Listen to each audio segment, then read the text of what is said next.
સતત વરસી રહેલા વરસાદને કારણે રાજ્યભરમાં અલગ અલગ જિલ્લામાં જ્યાં સ્થિતિ કફોડી બની છે। બઝર વાગ્યું, વરસાદને કારણે કેવી સ્થિતિ થઈ છે મહત્વની ખબર। સુરત સહિત જિલ્લામાં ભારે વરસાદ યથાવત છે। સતત વરસાદને કારણે શહેરની ખાડીઓ હવે ભયજનક સપાટીએ પહોંચી ગઈ છે। ખાડીનું જળસ્તર સતત વધી રહ્યું છે અને તેને કારણે અનેક વિસ્તારોમાં ખાડી પૂરના પાણી ફરી વળ્યા છે। દર વર્ષની આ સમસ્યા છે। વધુ વરસાદ આવે એટલે ખાડીનું જળસ્તર વધે છે અને લોકોને કુદરતી પૂર નહીં પરંતુ ખાડી પૂરનો સામનો કરવો પડે છે। અમારી સાથે જોડાઈ ગયા છે સંવાદદાતા રાકેશ બ્રહ્મભટ્ટ। રાકેશ, ફરી એકવાર ખાડી પૂર, દર વર્ષે આ સમસ્યા સર્જાય છે, શું સ્થિતિ છે અત્યારે?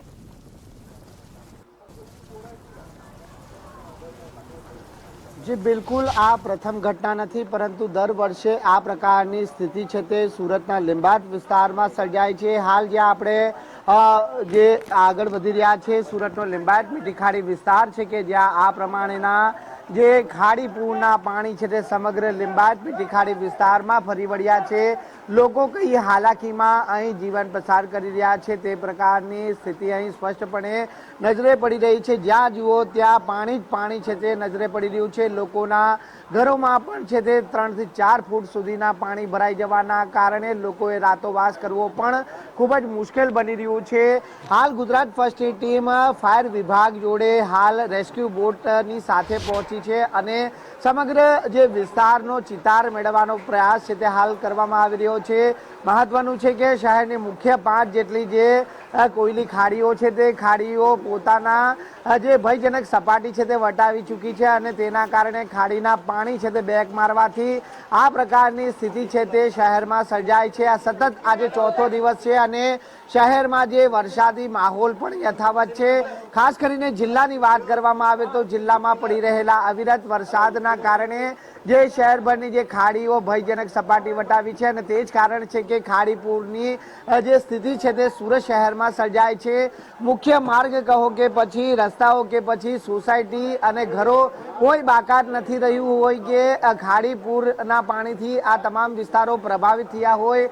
અહીં ઘરોમાં લોકો કેદ થઈ ગયા છે તે પણ બતાવવાનો પ્રયાસ કરીશું કે અહીં તમામ લોકો બહાર નીકળવું પણ લોકોએ મુશ્કેલ બન્યું છે। આ પ્રકારની સ્થિતિનો સામનો છે તે લોકોએ કરવો પડી રહ્યો છે। લિંબાયત મીઠી ખાડી વિસ્તારમાં કબરૂનગર હોય કે પછી મારુતિ 4 રસ્તા હોય તમામે તમામ વિસ્તારની અંદર જે પાણી છે તે ભરાયા છે અને લોકોની હાલાકીમાં ક્યાંક વધારો થયો છે।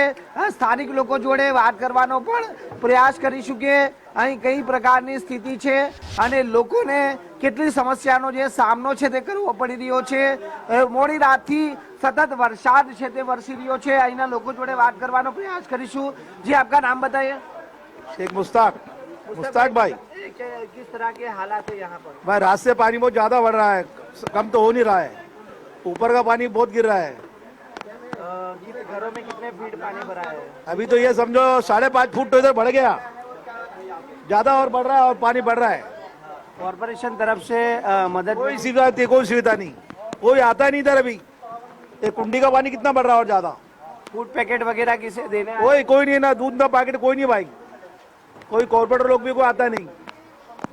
તો બિલકુલ જે પ્રમાણે આપણે સાંભળ્યું હશે કે સ્થાનિક નગરસેવકો પણ અહીં ઝાંકવા સુધા નથી આવ્યા। માત્ર સુરત ફાયર વિભાગની ટીમ છે તે ખડે પગે અહીં ફરજ બજાવી રહી છે।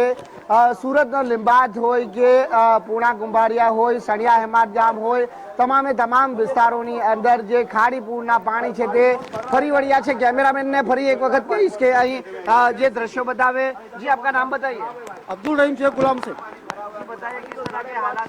हालात तो इधर बहुत खराब है सर और बहुत सारी तकलीफ के अंदर है लोग यहाँ पे।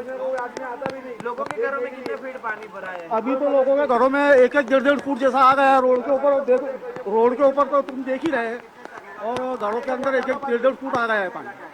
जी बिल्कुल, वाहनों पण पाણીમાં ગરક થઈ ગયા છે। આ જે લિંબાયતનો મીઠી ખાડી વિસ્તાર છે ને આ મીઠી ખાડી વિસ્તારમાં જે 3 વ્હીલ ટેમ્પો હોય, 2 વ્હીલ ટેમ્પો સહિતના વાહનો છે તે વાહનો પણ પાણીમાં ગરક થઈ ગયા છે। એક રીતે લોકો કઈ હાલાકીનો સામનો કરી રહ્યા છે તે સ્પષ્ટપણે નજરે પડી રહ્યું છે। પરંતુ જે વરસાદ થમે તો આ પરિસ્થિતિ થાળે પડી શકે તેમ છે। સુરત મહાનગરપાલિકા દ્વારા પણ સતત જે વિસ્તારોમાં જ્યાં વરસાદી અને ખાડી પૂરની સ્થિતિ સર્જાય છે તે પરિસ્થિતિ પર જે આઈસીસી સેન્ટર ખાતેના કંટ્રોલ રૂમથી બાદ નજર રાખવામાં આવી રહી છે. તમામ ઝોનના જે તે કાર્યપાલક ઇન્જિનિયર સહિતની ટીમ પણ હાલ જે તે ઝોનમાં તૈનાત કરી દેવામાં આવી છે. લોકોને વધુથી વધુ અગવડતા ન પડે તે માટેના પ્રયાસ છે તંત્ર તરફથી કરવામાં આવી રહ્યા છે, પરંતુ ખાડી પૂરની સમસ્યાને લઈને લોકોનો જે રોષ છે તે અહીં ક્યાંક જોવા મળી રહ્યો છે. જોવાનું એ રહે છે કે પરિસ્થિતિ કેટલા સમયમાં થાળે પડે છે, કારણ કે હવામાન વિભાગ તરફથી એક રીતે 7 દિવસની આગાહી કરવામાં આવી છે અને આગાહીના પગલે સુરત સહિત દક્ષિણ ગુજરાતમાં મેઘાની તોફાની ઇનિંગ હજી જોવા મળી શકે તેમ છે. જી આભાર આપનો જાણકારી આપવા માટે.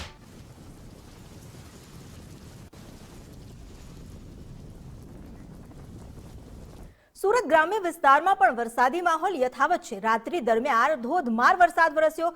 માંગરોળ તાલુકાનું વડોલી ગામ સંપર્ક વિહોણું થઈ ગયું. વડોલીની ટોકરી નદીમાં ભરપૂર પાણીની આવક થઈ છે. નદીના પાણી કોઝવે પરથી ફરી વળ્યા. માંગરોળ તાલુકામાં 4.5 ઇંચ વરસાદ વરસ્યો, પરંતુ આ વરસાદમાં હાલ તો રસ્તાઓ પણ બંધ થઈ ગયા છે. વડોલીની ટોકરી નદીમાં જળસ્તર સતત વધી રહ્યું છે અને હજુ પણ વરસાદ વરસશે તો આ જ રીતે જળસ્તર વધતું રહેશે તેવી ભીતિ છે. પાણી હવે નદીના જે કોઝવે પરથી ફરી વળ્યા છે, એટલે કોઝવે પાણીમાં ગરકાવ થતા માર્ગ વ્યવહાર પર અસર પડી છે.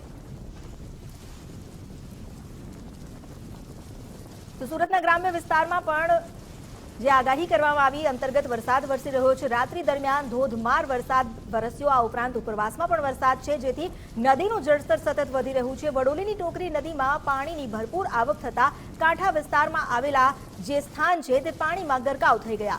નદીના પાણી કોઝવે પરથી પણ ફરી વળ્યા છે. પરિણામે હાલ તો સંપર્ક વિહોણું બન્યું છે ગામ.